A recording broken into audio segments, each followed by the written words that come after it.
నమస్తే, welcome to our channel. నేను anchor సిరి. ప్రస్తుతం మనతో పాటు ఉన్నారు ప్రముఖ ఆధ్యాత్మికవేత్త రోలపిని. నమస్తే, వెల్కమ్ టు అవర్ ఛానల్. నేను యాంకర్ సిరి. ప్రస్తుతం మనతో పాటు ఉన్నారు ప్రముఖ ఆధ్యాత్మికవేత్త, వాస్తు జ్యోతిష్య పండితులు, శ్రీ విద్య ఉపాసకులు శ్రీమతి జయప్రద గారు ఉన్నారు. అమ్మతో మాట్లాడతాం. అమ్మ నమస్తే. నమస్తే అమ్మా. శ్రీమాత్రే నమః. అమ్మ, మనం గురుగ్రహ మార్పు వల్ల సొంతింటి కల ఎవరికి నెరవేరుతుంది మాట్లాడుకున్నాము. ఇప్పుడు గురుగ్రహ మార్పు వల్ల ఏ రాసుల వారికి వివాహ యోగం ఎప్పటి నుంచో ఎదురు చూస్తూ ఉంటారు. కొన్ని సంవత్సరాలుగా మ్యాచెస్ చూసినా దగ్గర దాకా వచ్చి మిస్ అయిపోతుంటే సెట్ అవ్వవు. అలాంటి వాళ్ళకి ఏ రాసుల వారికి శుభవార్త వినే అవకాశం ఉంది, మ్యాచ్ సెట్ అవుతుంది? తప్పకుండా.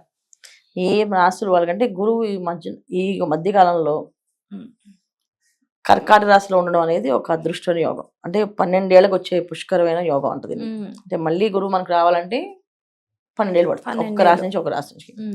సో వివాహం అనేది అన్ని రాసుల వాళ్ళకి వివాహం జరిగే అవకాశం ఉంది. ఎందుకంటే గురు దృష్టి పూర్తిగా అన్ని రాసుల మీద ఉంటాయి. కొన్ని రాసులు ఈయన చూస్తారు, కొన్ని రాసుల వాళ్ళు ఈయన చూస్తారు. ఇక్కడ మీకు ఏమైందంటే కర్కాటక రాశిలో గురువు ఉన్నారు, ఆయన ఐదో దృష్టితో వృశ్చిక రాశిని చూస్తారు, సప్తమ దృష్టితో మకర రాశిని చూస్తారు, నవమ దృష్టితో మేషమైన రాశిని చూస్తారు.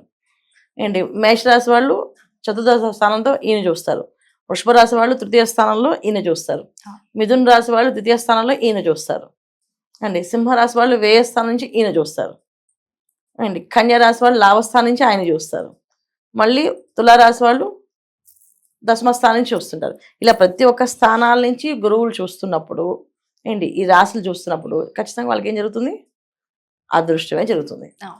అదే గురువు చూడడము, గురువుని ఆ రాశులు చూడటము, ఇలా చూడడం వల్ల ఏంటంటే ప్రతి ఒక్కరికి అదృశ్య యోగాలు, వివాహ యోగం అనేది అవుతుంది. అందుకని గురువు జీవకారకుడు, ధనకారకుడు అండి. జీవకారకుడు అంటే మనం జీవించి ఉండడానికి కావాల్సినవి ఏవైతే ఉన్నాయో కోరికలు అవన్నీ తీరడానికి ఆయనే అధిపతి. దాంట్లో వివాహం ఉందా, దాంట్లో మనం కెరియర్ ఉందా, దాంట్లో సంతానం ఉందా? మనం బతికి ఉండాలంటే మనకున్న కోరికలు ఏమున్నాయి? అంతే కదా. కెరీర్ సెటిల్ అవ్వాలి, తర్వాత పెళ్ళి అవ్వాలి, తర్వాత పిల్లలు బాగుండాలి, పిల్లలు సెటిల్ అవ్వాలి, ఇవే కదా.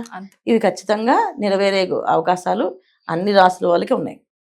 ముఖ్యంగా మనం పర్టికులర్గా తీసుకుంటే మకర రాశి వాళ్ళు, వృషభ రాశి వాళ్ళకి వివాహాలు అయ్యే అవకాశం ఎక్కువగా ఉంది.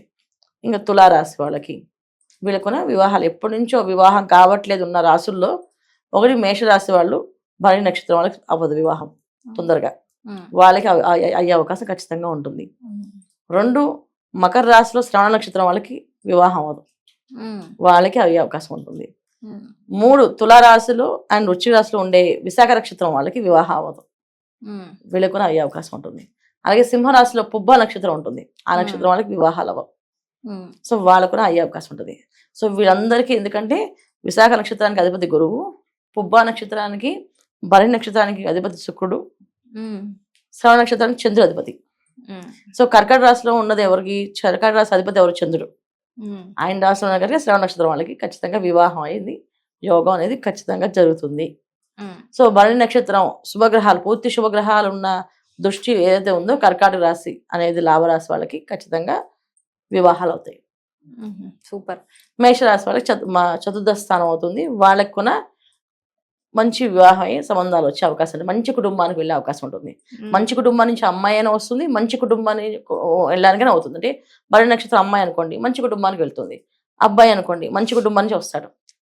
ఇంత బ్రహ్మాండంగా వివాహాలు అయ్యే అవకాశం ఖచ్చితంగా ఉంది. అయితే వీళ్ళు ఖచ్చితంగా పరిహారాలు చేసుకోవాలి. చేసుకుంటూ వెళ్తే 110% వివాహం అయిపోతుంది సంవత్సరం. ఎలాంటి పరిహారాలు? ఏం లేదన్న, పొద్దున్నే లేవగానే చక్కగా స్నానం చేసి అండి, ఇంత పసుపు రాసుకున్న అమ్మాయిలు పసుపు రాసుకొని స్నానం చేయాలి ప్రతిరోజు. రోజు ఎంతో కొంత అయినా ఇంత పసుపు జస్ట్ కొంచెం రాసుకొని స్నానం చేయాలి. చేస్తుంటే వివాహం అయ్యేది అవకాశం తొందరగా వస్తుంది. ఇంకా అబ్బాయిలు ఏంటి ప్రతిరోజు తల్లి కాళ్ళు నమస్కారం చేసి అండి, తల్లిని ఏమనకుండా ఏంటి ప్రతి శుక్రవారం అమ్మవారి గుడికి వెళ్ళి దండం పెట్టుకుని వెళ్ళాలి. ఈ సంవత్సరం అంతా ఎప్పుడు సెట్ అవుతుందో అప్పటి వరకు సెట్ అయినా సరే సంవత్సరం అంతా కూడా చేయాలి. ఎందుకంటే అనుకూలమైన భార్య రావడం ఒక అదృష్టం, అలాగే అనుకూలమైన దాంపత్య జీవితం సెట్ అవ్వడం ఒక అదృష్టం.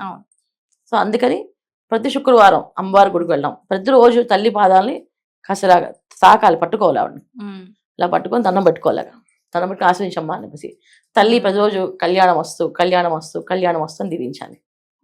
ఖచ్చితంగా వివాహం అబ్బాయిలకి అవుతుంది. తల్లిని మాత్రం బాధ పెట్టకూడదు. అండి సరదాగా ఏదో ఆడపడిచినప్పుడు చాలా మంది పేరుతో పిలుస్తారు అమ్మని, అవును. సరదా, అది తప్పేం లేదు అందులో. కానీ ఇప్పుడు గురువు గారు అక్కడ ఉన్నప్పుడు, ఇప్పుడు మన ఇంటిలో ఎవరినో ఒక అతిథి ఉన్నప్పుడు ఎలా అంత బాధ్యతగా శ్రద్ధగా వాళ్ళ ముందు జాగ్రత్తగా ఉంటామో, అలా వీళ్ళు ప్రతిరోజు తల్లితో అలా చనువైన మాటలు, చనువుగా ఉండడము చేయకుండా ఏంటి తల్లిని ఒక అమ్మవారిలా చూసుకోవాలి. అమ్మవారి కాళ్ళకి నమస్కరిస్తే అమ్మ ఆస్వాదించమ్మా అని చెప్పి అడగాలి. 110% వీళ్ళకి వివాహం అవుతుంది ఈ సంవత్సరంలో. వీళ్ళు చేయకపోతే నేనేం చేయలేదు. ఎందుకంటే గురువులు ఎప్పుడు కూడా ఏంటంటే ఏదైనా మనకి ఇవ్వాలి అంటే మనకు ఒక అర్హత కావాలి. నీ అర్హత ఏంటి, నువ్వేం చేస్తావని ఇవ్వాలి నేను నీకు. అది సో తల్లిని బాగా చూసుకుంటావు అంటే అది భార్య మంచి భార్య వస్తుంది.